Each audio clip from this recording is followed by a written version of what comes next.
Volume 8. Lectures and Discourses. Discourses on Jnana-Yoga.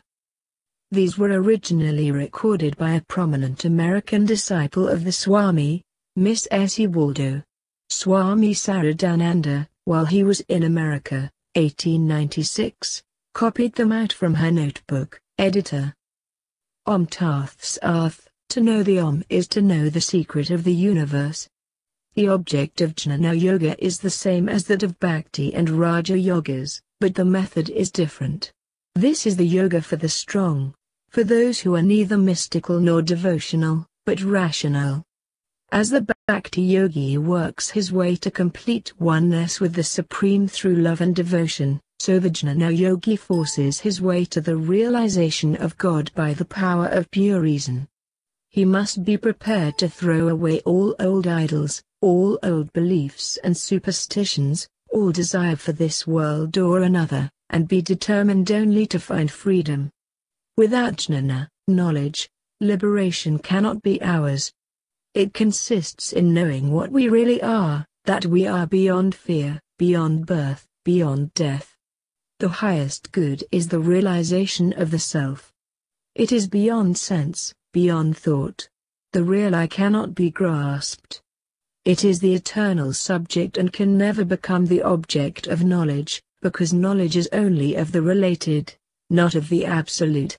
All sense knowledge is limitation. It is an endless chain of cause and effect. This world is a relative world, a shadow of the real. Still, being the plane of equipoise where happiness and misery are about evenly balanced, it is the only plane where man can realize his true self and know that he is Brahman. This world is the evolution of nature and the manifestation of God. It is our interpretation of Brahman or the Absolute, seen through the veil of Maya or appearance. The world is not zero, it has a certain reality. It only appears because Brahman is. How shall we know the knower? The Vedanta says, we are it, but can never know it, because it can never become the object of knowledge. Modern science also says that it cannot be known. We can, however, have glimpses of it from time to time.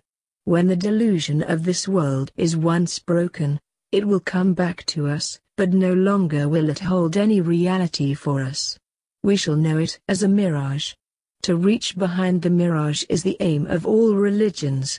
That man and God are one, is the constant teaching of the Vedas, but only few are able to penetrate behind the veil and reach the realization of this truth. The first thing to be got rid of by him who would be a jnani is fear. Fear is one of our worst enemies. Next, believe in nothing until you know it. Constantly tell yourself, I am not the body, I am not the mind, I am not thought, I am not even consciousness. I am the Atman. When you can throw away all, only the true self will remain. The jnani's meditation is of two sorts. 1. To deny and think away everything we are not. 2. To insist upon what we really are, the Atman, the One Self, existence, knowledge, and bliss. The true rationalist must go on and fearlessly follow his reason to its farthest limits. It will not answer to stop anywhere on the road.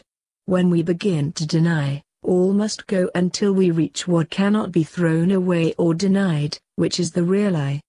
That I is the witness of the universe. It is unchangeable, eternal, infinite. Now, layer after layer of ignorance covers it from our eyes, but it remains ever the same. Two birds sat on one tree. The bird at the top was calm, majestic, beautiful, perfect. The lower bird was always hopping from twig to twig, now eating sweet fruits and being happy, now eating bitter fruits and being miserable. One day, when he had eaten a fruit more bitter than usual, he glanced up at the calm majestic upper bird and thought, how I would like to be like him. And he hopped up a little way towards him. Soon he forgot all about his desire to be like the upper bird, and went on as before, eating sweet and bitter fruits and being happy and miserable. Again he looked up. Again he went up a little nearer to the calm and majestic upper bird. Many times was this repeated until at last he drew very near the upper bird.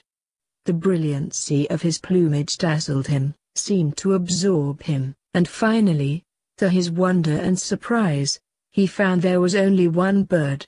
He was the upper bird all the time and had but just found it out.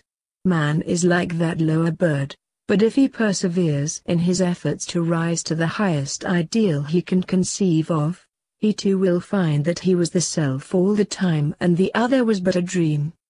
To separate ourselves utterly from matter and all belief in its reality is true jnana. The jnani must keep ever in his mind there, Om Tat Sat, that is, Om the only real existence. Abstract unity is the foundation of Jnana-Yoga. This is called Advaitism, without dualism or Advaitism. This is the cornerstone of the Vedanta philosophy, the Alpha and the Omega. Brahman alone is true, all else is false and I am Brahman.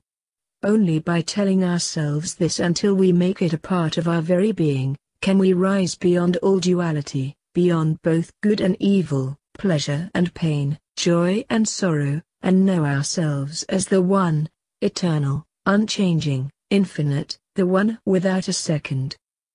The Jnana-yogi must be as intense as the narrowest sectarian, yet as broad as the heavens. He must absolutely control his mind, be able to be a Buddhist or a Christian, to have the power to consciously divide himself into all these different ideas and yet hold fast to the eternal harmony. Constant drill alone can enable us to get this control. All variations are in the One, but we must learn not to identify ourselves with what we do, and to hear nothing, see nothing, talk of nothing but the thing in hand. We must put in our whole soul and be intense. Day and night tell yourself, I am he, I am he. The greatest teacher of the Vedanta philosophy was Shankaracharya. By solid reasoning he extracted from the Vedas the truths of Vedanta, and on them built up the wonderful system of jnana that is taught in his commentaries. He unified all the conflicting descriptions of Brahman and showed that there is only one infinite reality. He showed too that as man can only travel slowly on the upward road, all the varied presentations are needed to suit his varying capacity. We find something akin to this in the teachings of Jesus, which he evidently adapted to the different abilities of his hearers. First he taught them of a Father in heaven and to pray to him. Next he rose a step higher and told them, I am the vine, you are the branches, and lastly he gave them the highest truth. I and my Father are one, and the kingdom of heaven is within you. Shankara taught that three things were the great gifts of God. 1. Human body, 2. Thirst after God, and 3. A teacher who can show us the light. When these three great gifts are ours, we may know that our redemption is at hand. Only knowledge can free and save us, but with knowledge must go virtue. The essence of Vedanta is that there is but one being and that every soul is that being in full, not a part of that being. All the sun is reflected in each dewdrop. Appearing in time, space and causality, this being is man, as we know him, but behind all appearance is the one reality. Unselfishness is the denial of the lower or apparent self. We have to free ourselves from this miserable dream that we are these bodies. We must know the truth, I am he. We are not drops to fall into the ocean and be lost. Each one is the whole, infinite ocean, and will know it when released from the fetters of illusion. Infinity cannot be divided, the one without a second can have no second, all is that one. This knowledge will come to all, but we should struggle to attain it now, because until we have it, we cannot really give mankind the best help. The Jivanmukta, the living free or one who knows, alone is able to give real love, real charity, real truth, and it is truth alone that makes us free. Desire makes slaves of us. It is an insatiable tyrant and gives its victims no rest. But the Jivanmukta has conquered all desire by rising to the knowledge that he is the one and there is nothing left to wish for. The mind brings before us all our delusions, body, sex, creed, caste, bondage. So we have to tell the truth to the mind incessantly, until it is made to realize it. Our real nature is all bliss, and all the pleasure we know is but a reflection, an atom, of that bliss we get from touching our real nature. That is beyond both pleasure and pain. It is there, witness, of the universe, the unchanging reader before whom turn the leaves of the book of life. Through practice comes yoga, through yoga comes knowledge, through knowledge love, and through love bliss. Me and mine is a superstition. We have lived in it so long that it is well nigh impossible to shake it off. Still we must get rid of it if we would rise to the highest. We must be bright and cheerful. Long faces do not make religion. Religion should be the most joyful thing in the world, because it is the best. Asceticism cannot make us holy. Why should a man who loves God and who is pure be sorrowful? He should be like a happy child, be truly a child of God. The essential thing in religion is making the heart pure. The kingdom of heaven is within us, but only the pure in heart can see the King. While we think of the world, it is only the world for us. But let us come to it with the feeling that the world is God, and we shall have God. This should be our thought towards everyone and everything, parents, children, husbands, wives, friends, and enemies. Think how it would change the whole universe for us if we could consciously fill it with God. See nothing but God. All sorrow, all struggle, all pain would be forever lost to us. Jnana is creedlessness, but that does not mean that it despises creeds. It only means that a stage above and beyond creeds has been gained.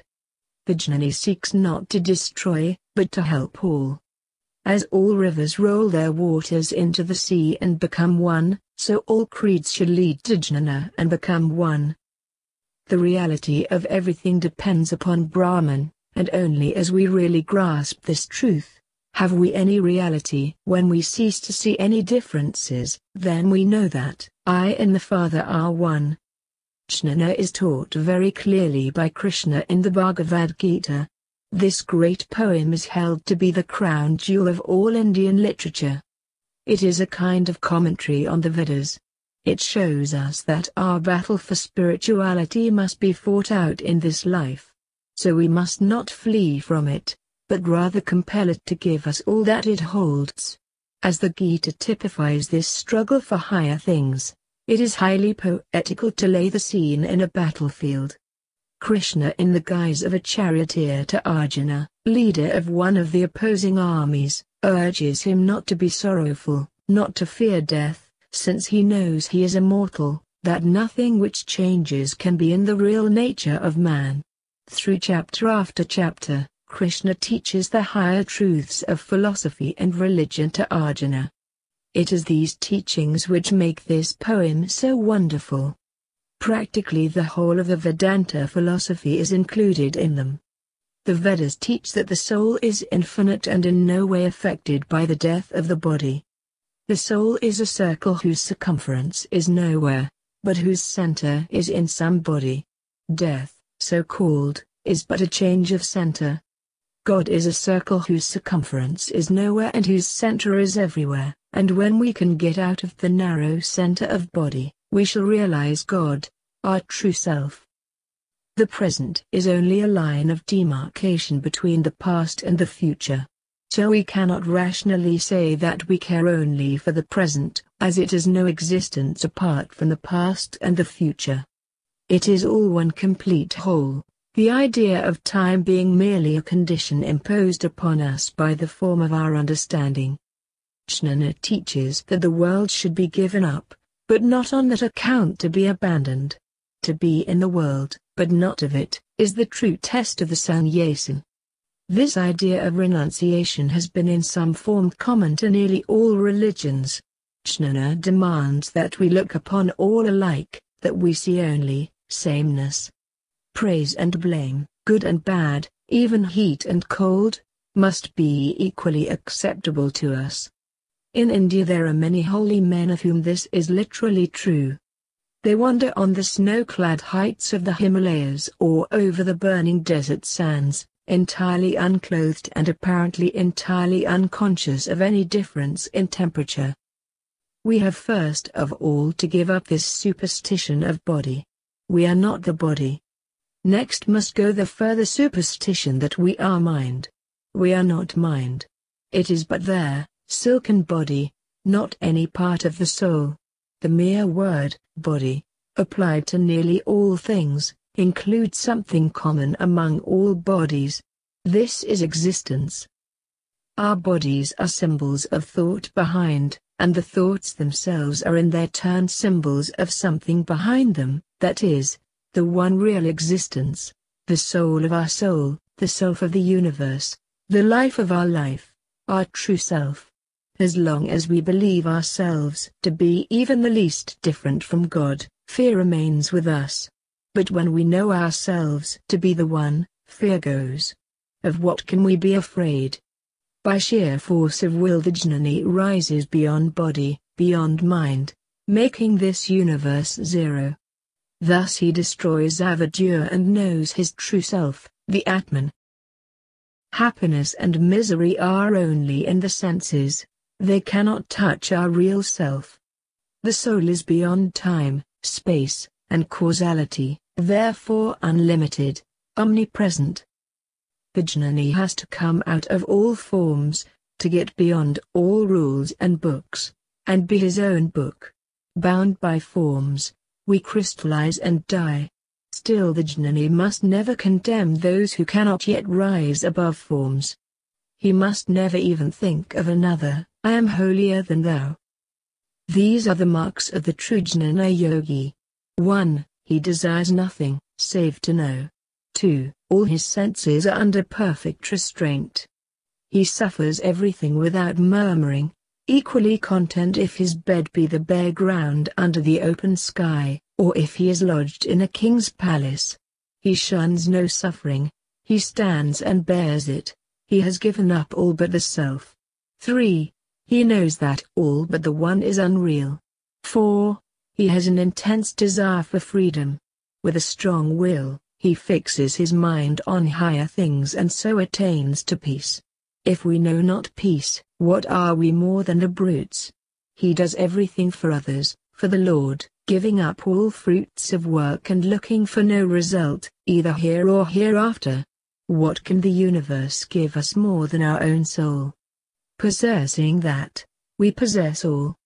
The Vedas teach that the Atman, or self, is the one undivided existence. It is beyond mind, memory, thought, or even consciousness as we know it. From it are all things. It is that through which, or because of which, we see, hear, feel, and think. The goal of the universe is to realize oneness with the Om, or one existence. The jnani has to be free from all forms. He is neither a Hindu, a Buddhist, nor a Christian, but he is all three. All action is renounced, given up to the Lord. Then no action has power to bind. The jnani is a tremendous rationalist. He denies everything. He tells himself day and night, there are no beliefs, no sacred words, no heaven, no hell, no creed, no church, there is only Atman. When everything has been thrown away until what cannot be thrown away is reached, that is the self. The jnani takes nothing for granted. He analyzes by pure reason and force of will, until he reaches nirvana, which is the extinction of all relativity. No description or even conception of this state is possible. Jnana is never to be judged by any earthly result. Be not like the vulture which soars almost beyond sight, but which is ever ready to swoop downwards at the sight of a bit of carrion. Ask not for healing, or longevity, or prosperity, ask only to be free. We are existence, knowledge, bliss, Satchidananda. Existence is the last generalization in the universe. So we exist, we know it. And bliss is the natural result of existence without alloy. Now and then we know a moment of supreme bliss, when we ask nothing, give nothing, and know nothing but bliss. Then it passes and we again see the panorama of the universe going on before us, and we know it is but a mosaic work set upon God, who is the background of all things. When we return to earth and see the Absolute as relative, we see Satchidananda as Trinity, Father, Son, Holy Ghost. Sat equals the creating principle. Chit equals the guiding principle. Ananda equals the realizing principle, which joins us again to the One. No one can know existence, Sat, except through knowledge, Chit, and hence the force of the saying of Jesus, no man can see the Father save through the Son. The Vedanta teaches that nirvana can be attained here and now, that we do not have to wait for death to reach it. Nirvana is the realization of the self, and after having once, if only for an instant, known this, never again can one be deluded by the mirage of personality. Having eyes, we must see the apparent. But all the time we know it for what it is, we have found out its true nature. It is there, screen that hides the self which is unchanging. The screen opens and we find the self behind it, all changes in the screen. In the saint the screen is thin and the reality can almost shine through. But in the sinner it is thick, and we are apt to lose sight of the truth that the Atman is there, as well as behind the saint. All reasoning ends only in finding unity. So we first use analysis, then synthesis. In the world of science, the forces are gradually narrowed down in the search for one underlying force. When physical science can perfectly grasp the final unity, it will have reached an end. For reaching unity we find rest. Knowledge is final. Religion, the most precious of all sciences, long ago discovered that final unity, to reach which is the object of Jnana-Yoga. There is but one self in the universe, of which all lower selves are but manifestations. The self, however, is infinitely more than all of its manifestations. All is the self or Brahman.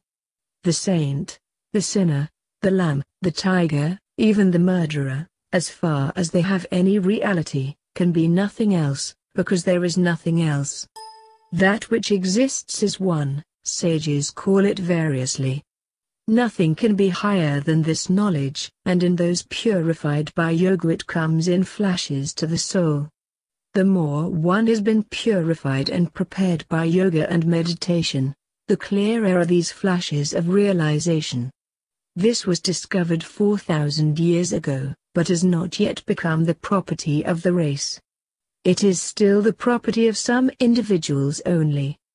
All men, so-called, are not yet really human beings. Everyone has to judge of this world through his own mind. The higher understanding is extremely difficult. The concrete is more to most people than the abstract. As an illustration of this, a story is told of two men in Bombay, one a Hindu and the other a Jain, who were playing chess in the house of a rich merchant of Bombay. The house was near the sea, the game along.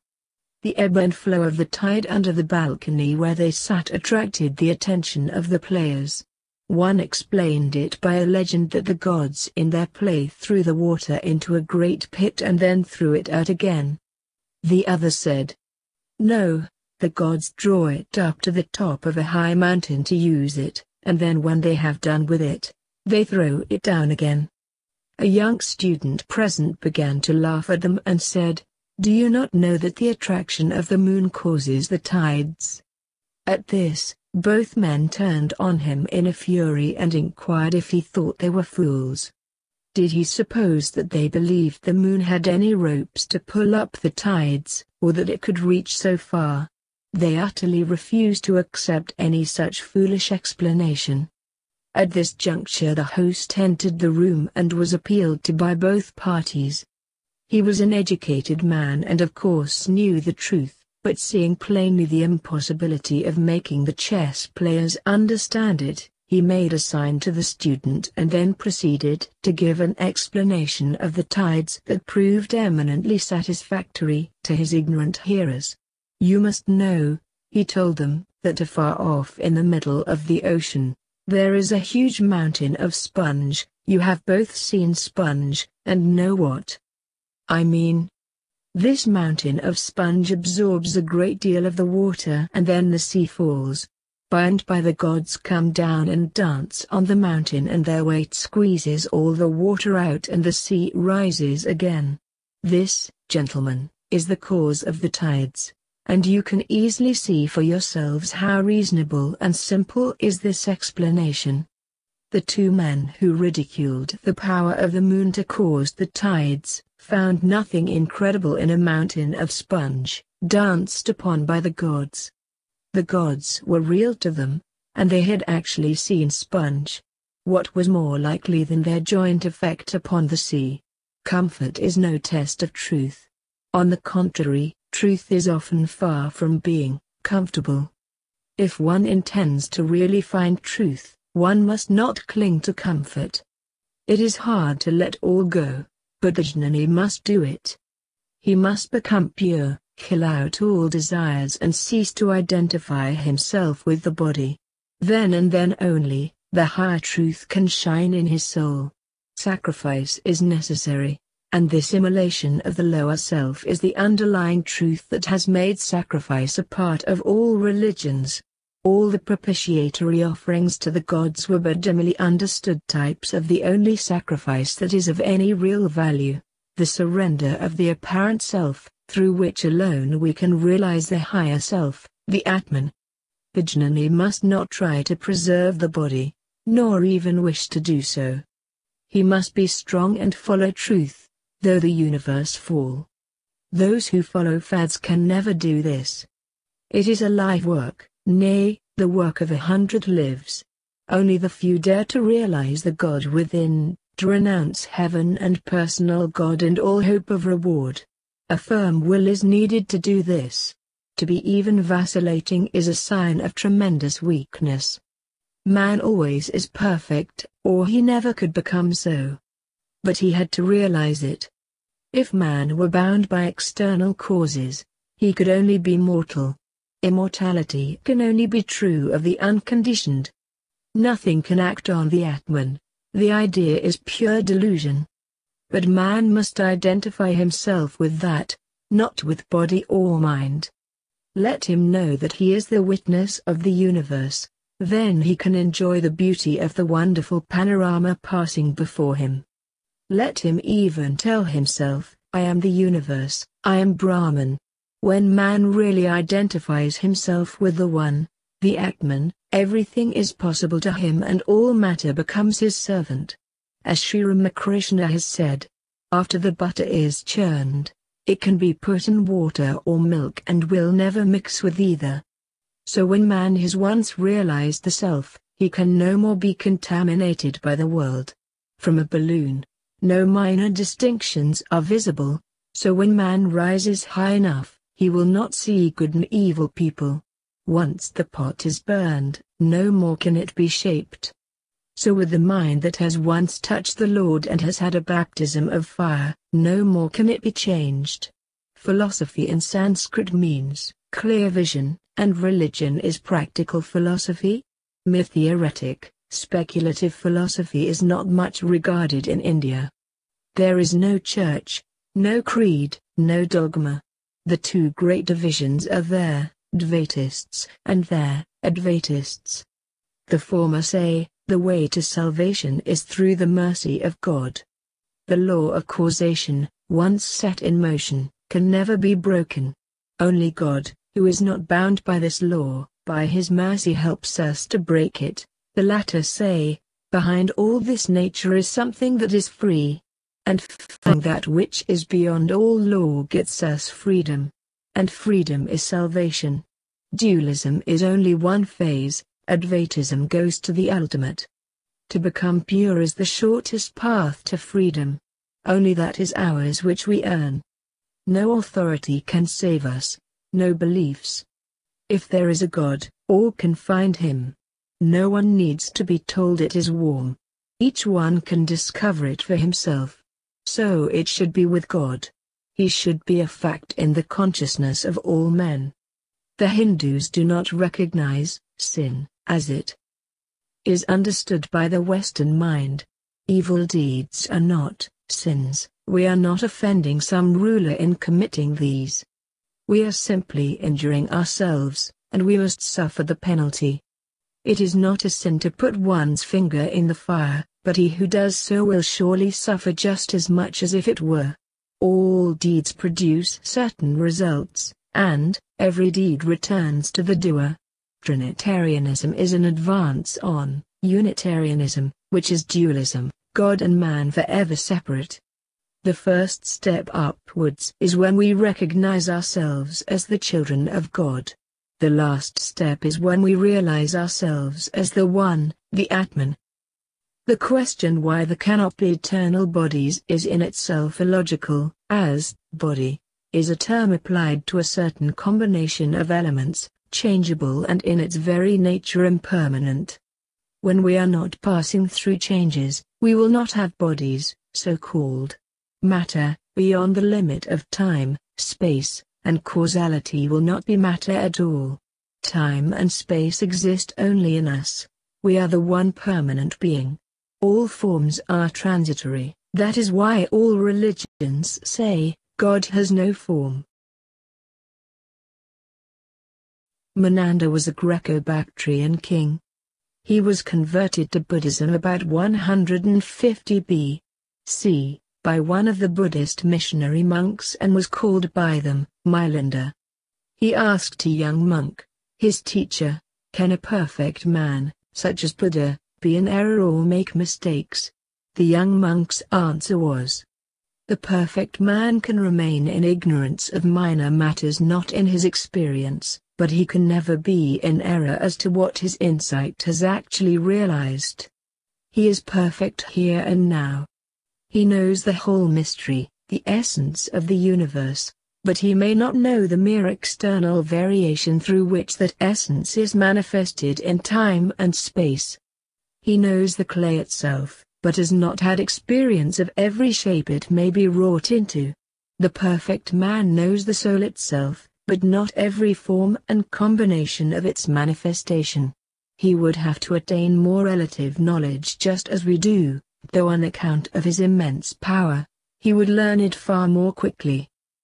The tremendous searchlight of a perfectly controlled mind, when thrown on any subject, would rapidly reduce it to possession. It is very important to understand this, because it saves so much foolish explanation as to how a Buddha or a Jesus could be mistaken in ordinary relative knowledge, as we well know they were. The disciples should not be blamed as having put down the sayings erroneously. It is humbug to say that one thing is true and another untrue in their statements. Accept the whole account, or reject it. How can we pick out the true from the false? If a thing happens once, it can happen again. If any human being has ever realized perfection, we too can do so. If we cannot become perfect here and now, we never can in any state or heaven or condition we may imagine. If Jesus Christ was not perfect, then the religion bearing his name falls to the ground. If he was perfect, then we too can become perfect. The perfect man does not reason or know, as we count knowing, for all our knowledge is mere comparison, and there is no comparison, no classification, possible in the absolute. Instinct is less liable to error than reason, but reason is higher and leads to intuition, which is higher still. Knowledge is the parent of intuition, which like instinct, is also unerring, but on a higher plane. There are 3 grades of manifestation in living beings. 1. Subconscious, mechanical, unerring. 2. Conscious, knowing, erring. 3. Superconscious, intuitional, unerring. and these are illustrated in an animal, man, and God. For the man who has become perfect, nothing remains but to apply his understanding. He lives only to help the world, desiring nothing for himself. What distinguishes is negative, the positive is ever wider and wider. What we have in common is the widest of all, and that is, being. Law is a mental shorthand to explain a series of phenomena. But law as an entity, so to speak, does not exist. We use the word to express the regular succession of certain occurrences in the phenomenal world. We must not let law become a superstition, a something inevitable, to which we must submit. Error must accompany reason, but the very struggle to conquer error makes us gods. Disease is the struggle of nature to cast out something wrong. So sin is the struggle of the divine in us to throw off the animal. We must sin, that is, make mistakes, in order to rise to godhood. Do not pity anyone. Look upon all as your equal, cleanse yourself of the primal sin of inequality. We are all equal and must not think, I am good and you are bad, and I am trying to reclaim you. Equality is the sign of the free. Jesus came to publicans and sinners and lived with them. He never set himself on a pedestal. Only sinners see sin. See not man, see only the Lord. We manufacture our own heaven and can make a heaven even in hell. Sinners are only to be found in hell, and as long as we see them around us, we are there ourselves. Spirit is not in time, nor in space. Realize, I am existence absolute, knowledge absolute, bliss absolute, I am He, I am He. Be glad at birth, be glad at death, rejoice always in the love of God. Get rid of the bondage of body. We have become slaves to it and learnt to hug our chains and love our slavery. So much so that we long to perpetuate it, and go on with body, forever. Do not cling to the idea of body, do not look for a future existence in any way like this one. Do not love or want the body, even of those dear to us.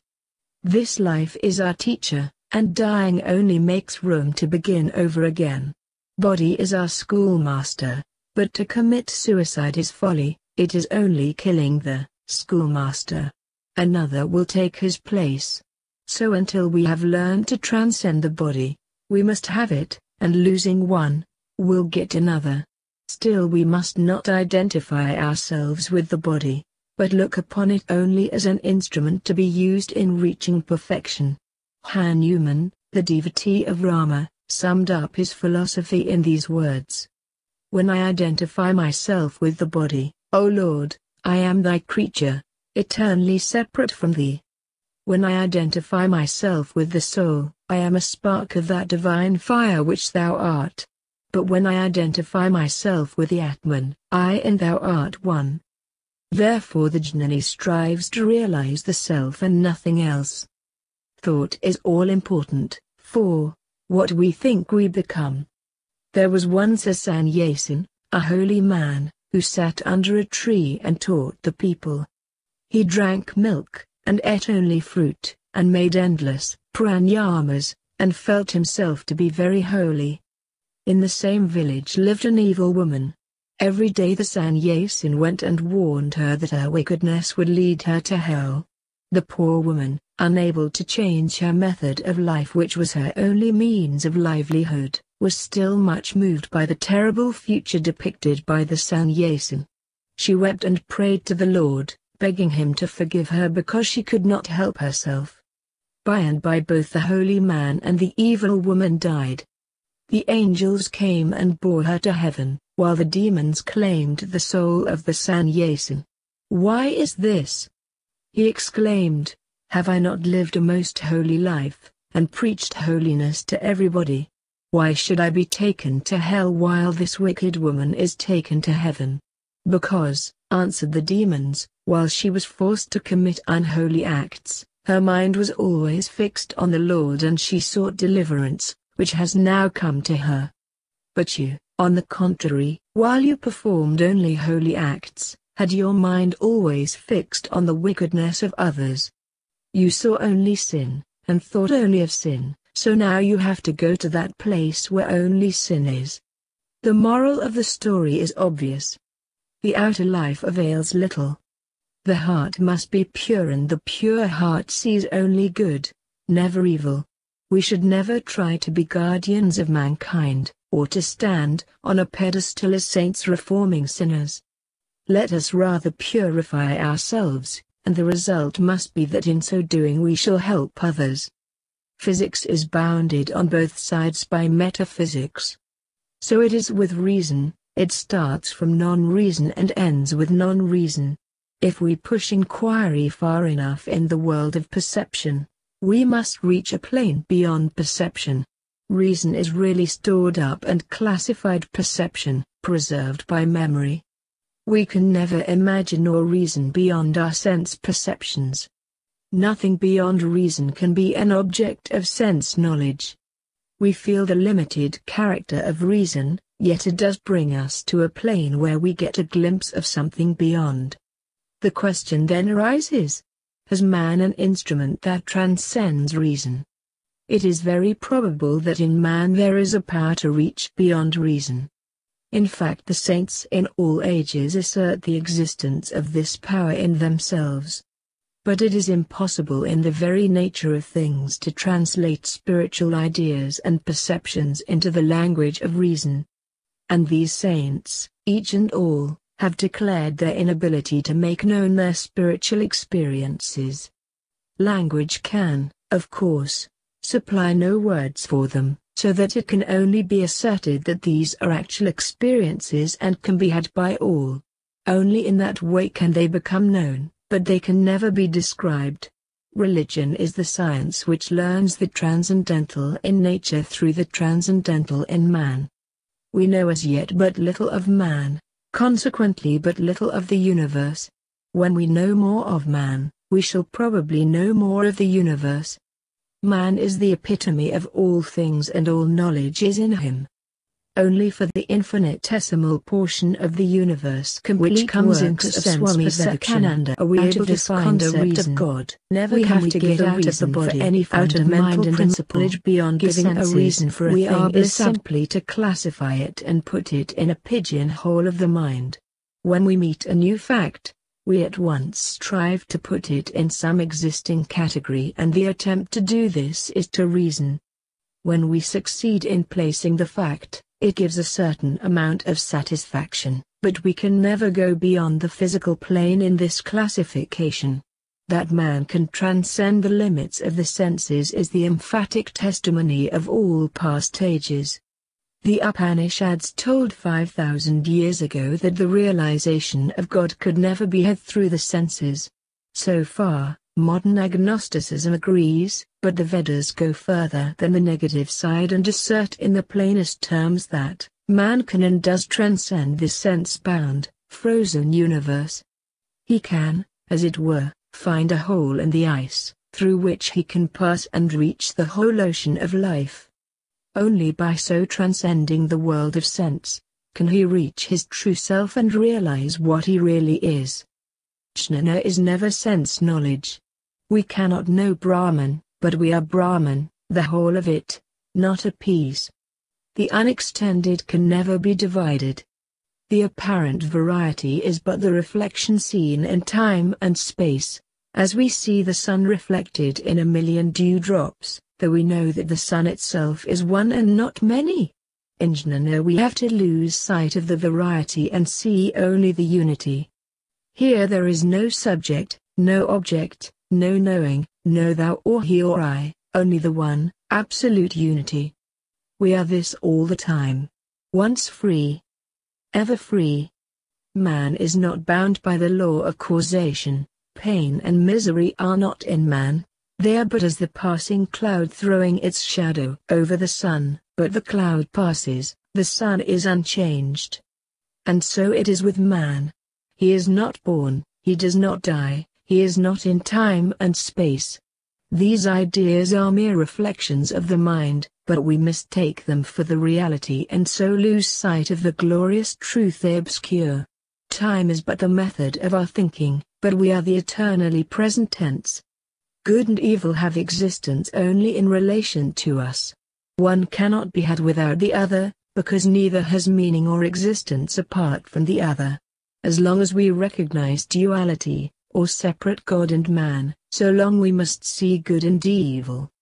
Only by going to the center, by unifying ourselves with God, can we escape the delusions of the senses. When we let go the eternal fever of desire, the endless thirst that gives us no rest, when we have forever quenched desire, we shall escape both good and evil, because we shall have transcended both.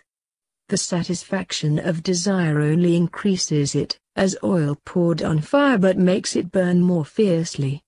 The further from the center, the faster goes the wheel, the less the rest.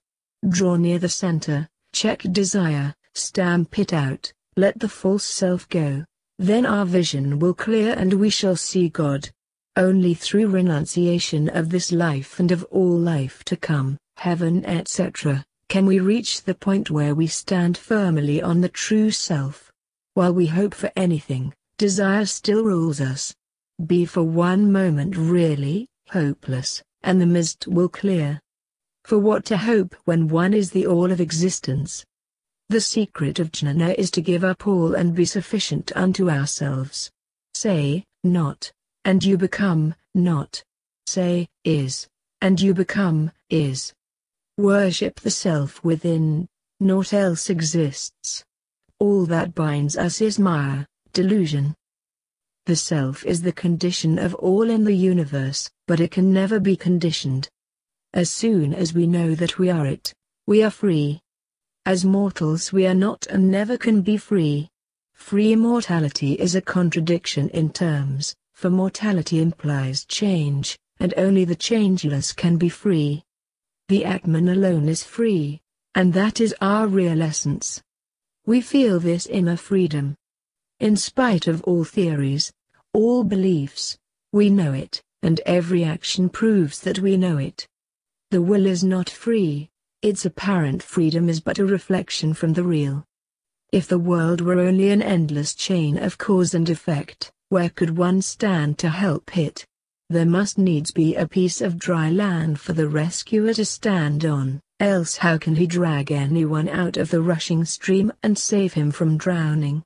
Even the fanatic who cries, "I am a worm," thinks that he is on the way to become a saint. He sees the saint even in the worm.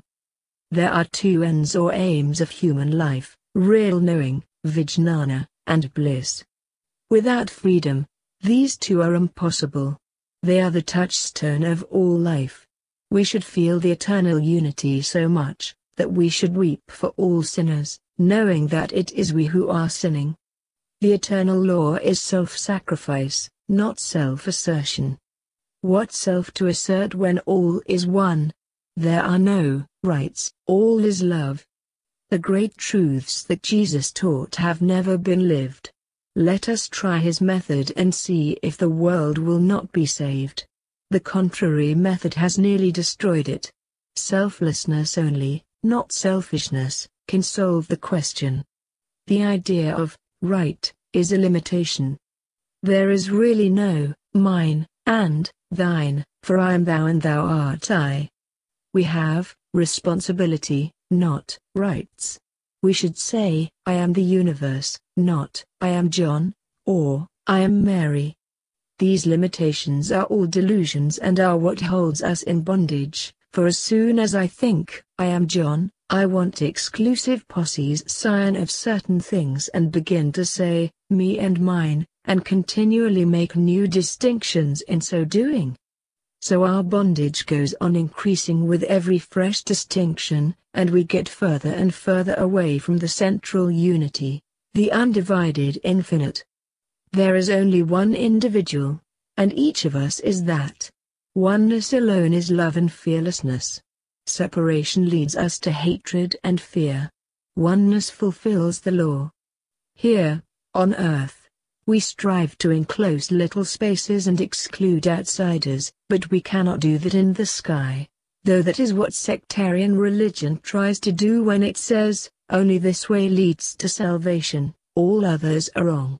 Our aim should be to wipe out these little enclosures, to widen the boundaries until they are lost sight of, and to realize that all religions lead to God. This little puny self must be sacrificed. This is the truth symbolized by baptism into a new life, the death of the old man, the birth of the new, the perishing of the false self, the realization of the Atman, the one self of the universe. The two great divisions of the Vedas are Karma-kanda, the portion pertaining to doing or work, and Jnana-kanda, the portion treating of knowing, true knowledge. In the Vedas we can find the whole process of the growth of religious ideas. This is because when a higher truth was reached, the lower perception that led to it was still preserved. This was done because the sages realized that the world of creation being eternal, there would always be those who needed the first steps to knowledge, that the highest philosophy, while open to all, could never be grasped by all. In nearly every other religion, only the last or highest realization of truth has been preserved, with the natural consequence that the older ideas were lost, while the newer ones were only understood by the few and gradually came to have no meaning for the many. We see this result illustrated in the growing revolt against old traditions and authorities. Instead of accepting them, the man of today boldly challenges them to give reasons for their claims, to make clear the grounds upon which they demand acceptance. Much in Christianity is the mere application of new names and meanings to old pagan beliefs and customs. If the old sources had been preserved and the reasons for the transitions fully explained, many things would have been clearer. The Vedas preserved the old ideas, and this fact necessitated huge commentaries to explain them and why they were kept. It also led to many superstitions, through clinging to old forms after all sense of their meaning had been lost.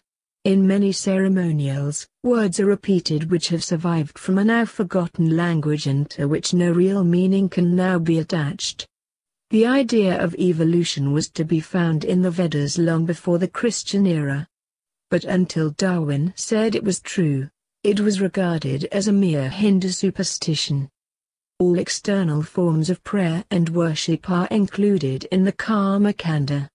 These are good when performed in a spirit of unselfishness and not allowed to degenerate into mere formality. They purify the heart. The karma yogi wants everyone to be saved before himself.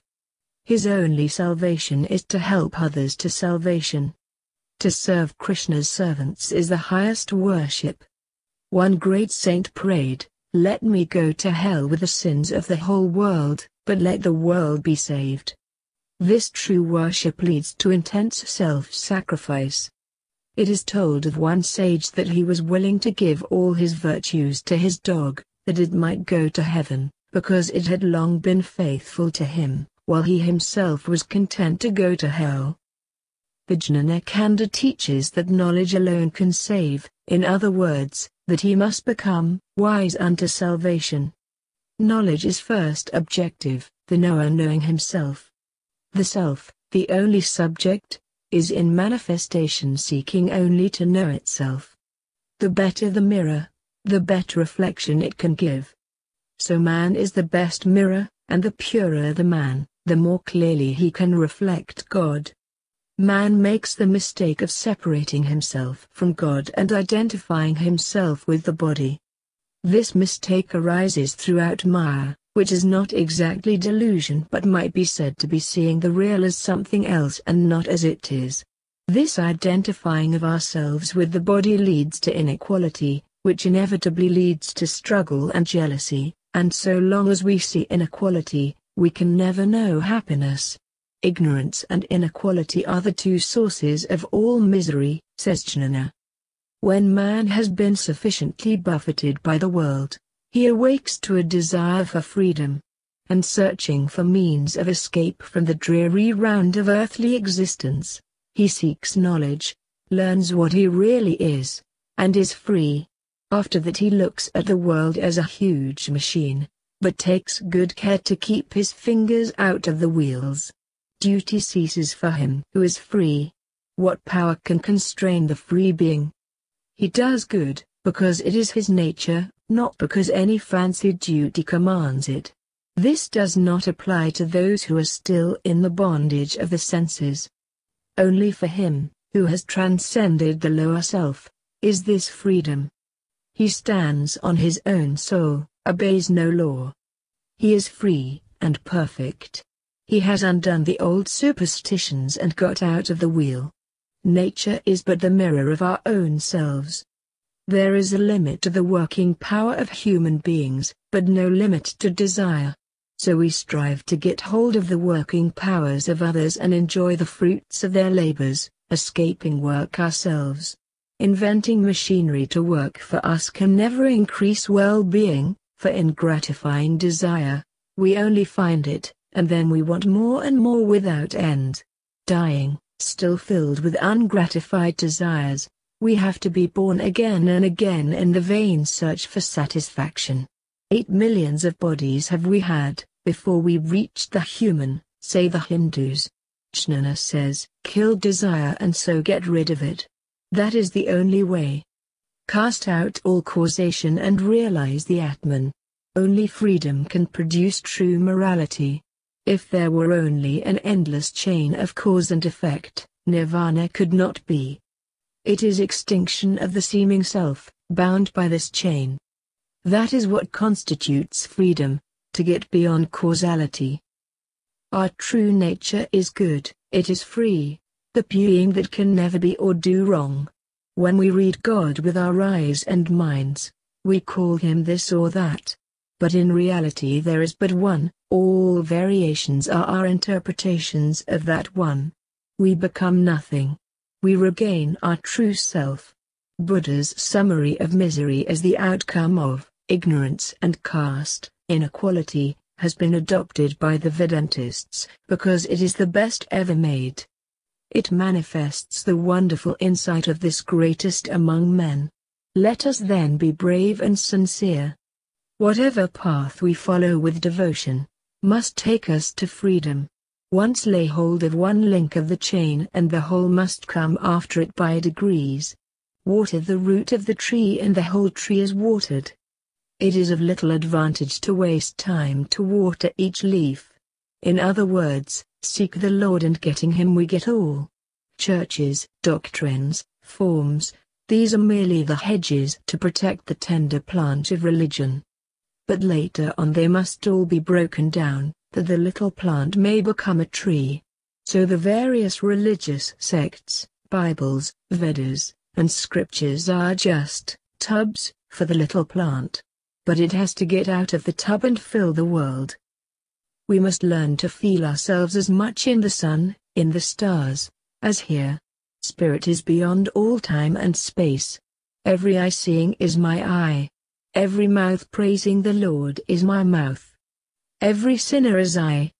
We are confined nowhere, we are not body. The universe is our body. We are just the pure crystal reflecting all, but itself. Ever the same. We are magicians waving magic wands and creating scenes before us at will, but we have to go behind appearances and know the self. This world is like water in a kettle, beginning to boil. First a bubble comes, then another, then many until all is in ebullition and passes away in steam. The great teachers are like the bubbles as they begin, here one, the one. But in the end every creature has to be a bubble and escape. Creation, ever new, will bring new water and go through the process all over again. Buddha and Christ are the two greatest bubbles the world has known. They were great souls who, having realized freedom, helped others to escape. Neither was perfect, but they are to be judged by their virtues, never by their defects. Jesus fell short, because he did not always live up to his own highest ideal. And above all, because he did not give woman an equal place with man. Woman did everything for him, yet not one was made an apostle. This was doubtless owing to his Semitic origin. The great Aryans, Buddha among the rest, have always put woman in an equal position with man. For them sex in religion did not exist. In the Vedas and Upanishads, women taught the highest truths and received the same veneration as men. Both happiness and misery are chains, the one golden, the other iron. But both are equally strong to bind us and hold us back from realizing our true nature. The Atman knows neither happiness nor misery. These are mere states, and states must ever change. The nature of the soul is bliss and peace unchanging. We have not to get it. We have it. Let us wash away the dross from our eyes and see it. We must stand ever on the self and look with perfect calmness upon all the panorama of the world. It is but baby's play and ought never to disturb us. If the mind is pleased by praise, it will be pained by blame. All pleasures of the senses or even of the mind are evanescent, but within ourselves is the one true unrelated pleasure, dependent on nothing outside. The pleasure of the self is what the world calls religion. The more our bliss is within, the more spiritual we are. Let us not depend upon the world for pleasure. Some poor fishwives, overtaken by a violent storm, found refuge in the garden of a rich man. He received them kindly, fed them, and left them to rest in a summer house, surrounded by exquisite flowers which filled all the air with their rich perfume. The women lay down in this sweet-smelling paradise, but could not sleep. They missed something out of their lives and could not be happy without it. At last one of the women arose and went to the place where they had left their fish baskets, brought them to the summer house, and then once more happy in the familiar smell, they were all soon sound asleep. Let not the world be our fish basket, which we have to depend upon for enjoyment. This is dharmasika, or being bound by the lowest of the three qualities, or gunas. Next higher come the egotistical who talk always about I. Sometimes they do good work and may become spiritual. These are rajasika or active. Highest come the introspective nature, sattvika, those who live only in the self. These three qualities are in every human being in varying proportions, and different ones predominate at different times. We must strive to overcome tamas with rajas and then to submerge both in sattva. Creation is not a making of something, it is the struggle to regain equilibrium, as when atoms of cork are thrown to the bottom of a pail of water. They rush to the top singly and in clusters, and when all have reached the top and equilibrium has been regained, all motion or life ceases. So with creation.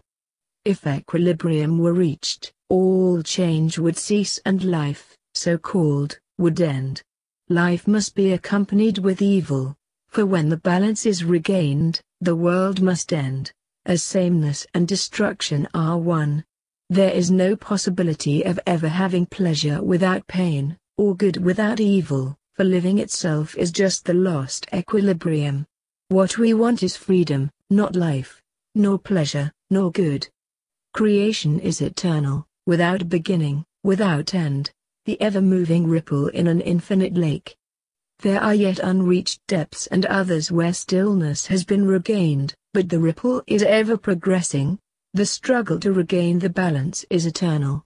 Life and death are but different names for the same fact, they are the two sides of one coin. Both are Maya, the inexplicable state of striving at one point to live and a moment later to die.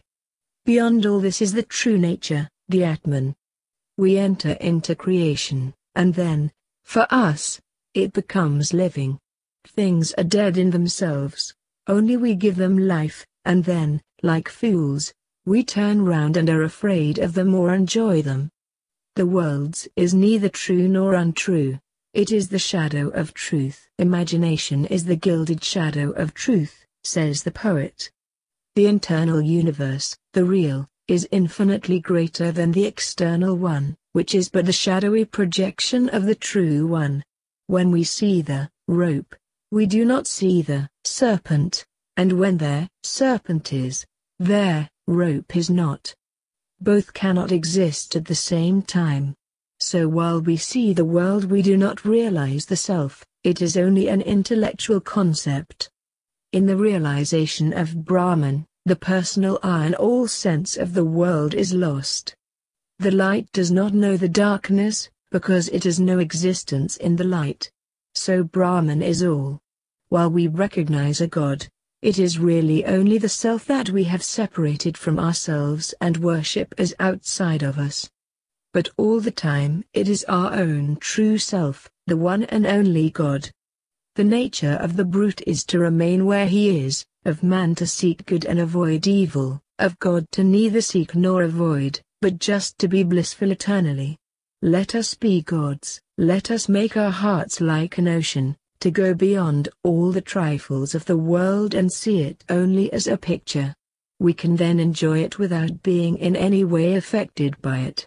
Why look for good in the world? What can we find there? The best it has to offer is only as if children playing in a mud puddle found a few glass beads.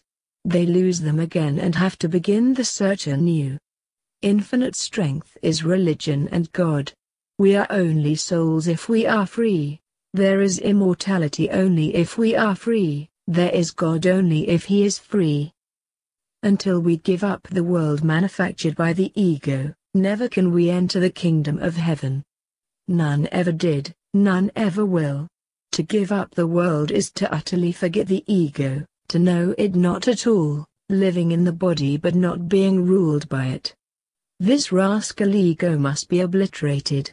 Power to help mankind is with the silent ones who only live and love and withdraw their own personality entirely.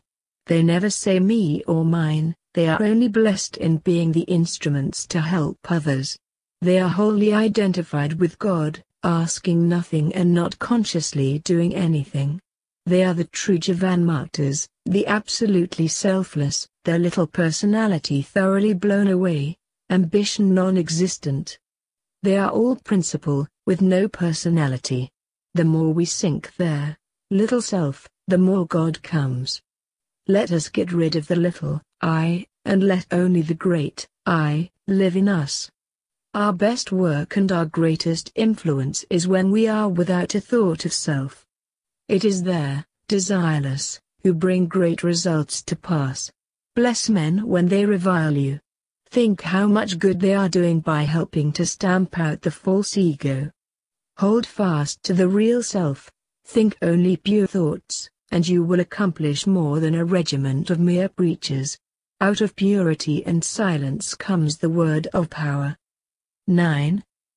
Expression is necessarily degeneration, because spirit can only be expressed by the letter, and as St. Paul said, the letter killeth. Life cannot be in the letter, which is only a reflection.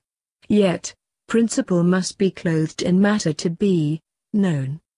We lose sight of the real in the covering and come to consider that as the real, instead of as the symbol.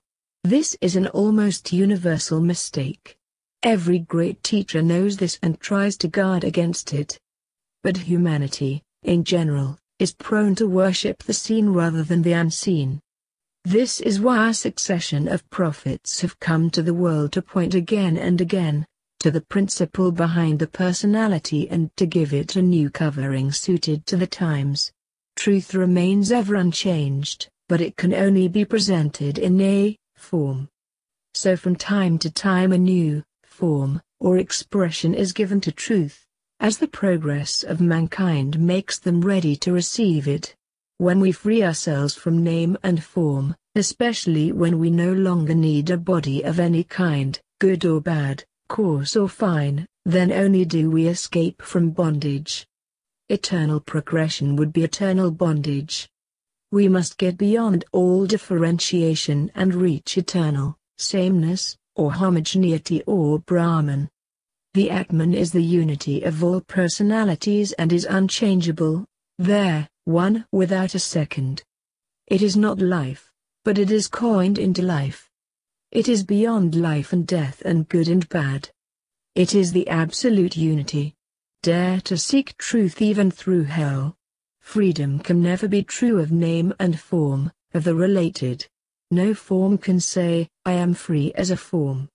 Not until all idea of form is lost, does freedom come. If our freedom hurts others, we are not free there. We must not hurt others. While real perception is only one, relative perceptions must be many. The fountain of all knowledge is in every one of us, in the ant as in the highest angel. Real religion is one. All quarrel is with the forms, the symbols, their illustrations. The millennium exists already for those who find it. The truth is, we have lost ourselves and think the world to be lost. Fool! Hearest not thou? In thine own heart, day and night, is singing that eternal music, Satchidananda, Saham, Saham, existence, knowledge, and bliss, I am he, I am he. To try to think without a phantasm is to try to make the impossible possible. Each thought has two parts, the thinking and the word, and we must have both. Neither idealists nor materialists are able to explain the world. To do that, we must take both idea and expression. All knowledge is of the reflected as we can only see our own faces reflected in a mirror. So no one can know his self or Brahman. But each is that self and must see it reflected in order to make it an object of knowledge. This seeing the illustrations of the unseen principle is what leads to idolatry, so called. The range of idols is wider than is usually supposed.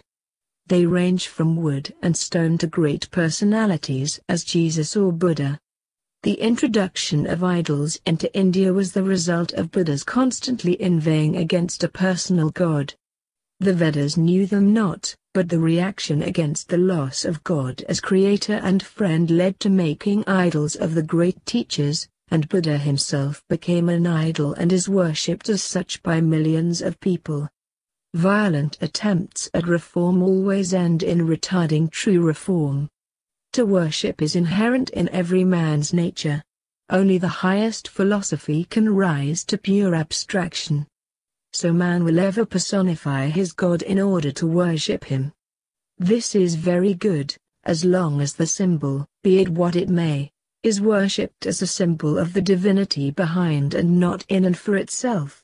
Above all, we need to free ourselves from the superstition of believing because it is in the books.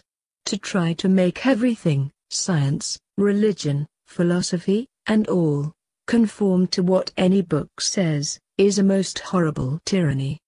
Book worship is the worst form of idolatry. There was once a stag, proud and free, and he talked in a lordly fashion to his child, "Look at me, see my powerful horns. With one thrust I can kill a man. It is a fine thing to be a stag." Just then the sound of the huntsman's bugle was heard in the distance, and the stag precipitately fled, followed by his wondering child. When they had reached a place of safety, he inquired, "Why do you fly before man, O my father, when you are so strong and brave?"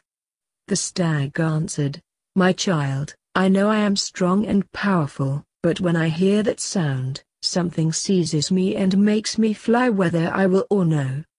So with us. We hear the bugle sound of the laws laid down in the books, habits and old superstitions lay hold of us.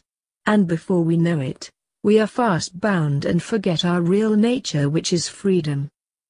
Knowledge exists eternally. The man who discovers a spiritual truth is what we call inspired, and what he brings to the world is revelation. But revelation too is eternal and is not to be crystallized as final and then blindly followed. Revelation may come to any man who has fitted himself to receive it. Perfect purity is the most essential thing, for only the pure in heart shall see God.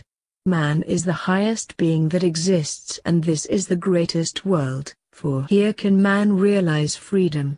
The highest concept we can have of God is man. Every attribute we give him belongs also to man, only in a lesser degree.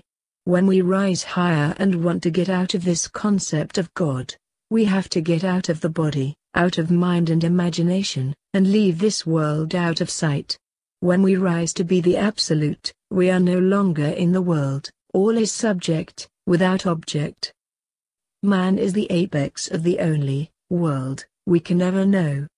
Those who have attained sameness, or perfection, are said to be living in God. All hatred is killing the self by the self. Therefore, love is the law of life. To rise to this is to be perfect. But the more perfect we are, the less work can we do. The Sattvika see and know that all this world is mere child's play and do not trouble themselves about that. We are not much disturbed when we see two puppies fighting and biting each other. We know it is not a serious matter. The Perfect One knows that this world is Maya. Life is called samsara, it is the result of the conflictant forces acting upon us. Materialism says, the voice of freedom is a delusion. Idealism says, the voice that tells of bondage is but a dream. Vedanta says, we are free and not free at the same time. That means that we are never free on the earthly plane, but ever free on the spiritual side. The self is beyond both freedom and bondage. We are Brahman. We are immortal knowledge beyond the senses. We are bliss absolute.